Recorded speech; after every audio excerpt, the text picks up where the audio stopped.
प्रिय विद्यार्थियों, आज हम BA part third political science के द्वितीय प्रश्न पत्र के टॉपिक भारत की विदेश नीति के मूल सिद्धांत एवं उभरते हुए नए आयामों की चर्चा करेंगे। भारत की विदेश नीति के सिद्धांतों और उसके उभरते हुए आयामों को समझने के लिए सबसे पहले आवश्यक है कि हमें भारतीय संविधान में निहित राज्य के नीति निर्देशक तत्वों को जानना आवश्यक है।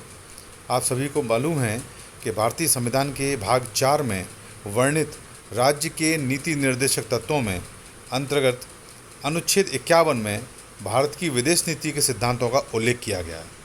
तो विद्यार्थियों, सबसे पहले हमें अनुच्छेद 51 में वर्णित इन सिद्धांतों को जानना आवश्यक है, जिनके आधार पर भारत की विदेश नीति के तत्वों को निर्धारित किया गया है और संचालित की जा रही है। ये सिद्धांत हैं: पहला, अंतर्राष्ट्रीय शांति और सुरक्षा को प्रोत्साहन। दूसरा, राज्य के मध्य उचित एवं सम्मानजनक संबंधों को बनाना। तीसरा, राज्य के मध्य संबंधों में अंतर्राष्ट्रीय कानून तथा संधियों से उत्पन्न होने वाले दायित्वों का सम्मान करना। और चौथा, अंतर्राष्ट्रीय विवादों के शांतिपूर्ण समाधान को बढ़ावा देना। आप सभी को विदित होना चाहिए कि भारतीय विदेश नीति का निर्धारण राज्य के नीति निर्देशक तत्वों में वर्णित इन सिद्धांतों के आधार पर ही है। जितनी भी भारतीय विदेश नीति के सिद्धांत स्थापित किए गए हैं अभी तक, उनमें कहीं ना कहीं राज्य के नीति निर्देशक तत्वों में वर्णित अनुच्छेद 51 में वर्णित इन बिंदुओं को स्थान दिया गया है।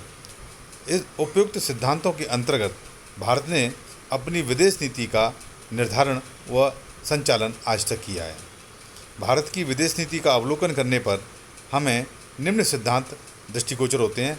आइए हम बिंदु से उन सिद्धांतों की चर्चा करते हैं जिनके आधार पर भारतीय विदेश नीति का संचालन होता है। पहला है गुटनिरपेक्षता की नीति। दूसरा, शांतिपूर्ण सह अस्तित्व की नीति। तीसरा, अफ्रो एशियाई एकता की नीति। चौथा, रंगभेद, जाति भेद, उपनिवेशवाद और साम्राज्यवाद का विरोध। पाँचवा, संयुक्त राष्ट्र संघ में विश्वास की नीति। छठवां, सभी राष्ट्रों के साथ मैत्रीपूर्ण संबंध बनाने की नीति। सातवां, साधनों की पवित्रता की नीति। आठवां, विभाजित देशों के प्रति सहानुभूतिपूर्ण की नीति। नौवां, विरोधी गुटों के बीच सेतुबंध बनाने की नीति। अब हम शीत युद्धोत्तर काल में भारत की विदेश नीति में जो नए आयाम उभर के आए उन पर चर्चा करते हैं। पहली है रणनीतिक स्वायत्तता की नीति, अर्थात स्ट्रेटेजिक ऑटोनॉमी की नीति। दूसरा, पश्चिमी एशिया के प्रति परिवर्तित नीति, थिंक वेस्ट पॉलिसी। तीसरा, अंतर्राष्ट्रीय आतंकवाद के संगठित विरोध की नीति। चौथा, नई परमाणु नीति। पाँचवा, अमेरिका तथा पश्चिमी देशों के साथ संबंधों में सकारात्मक बदलाव की नीति।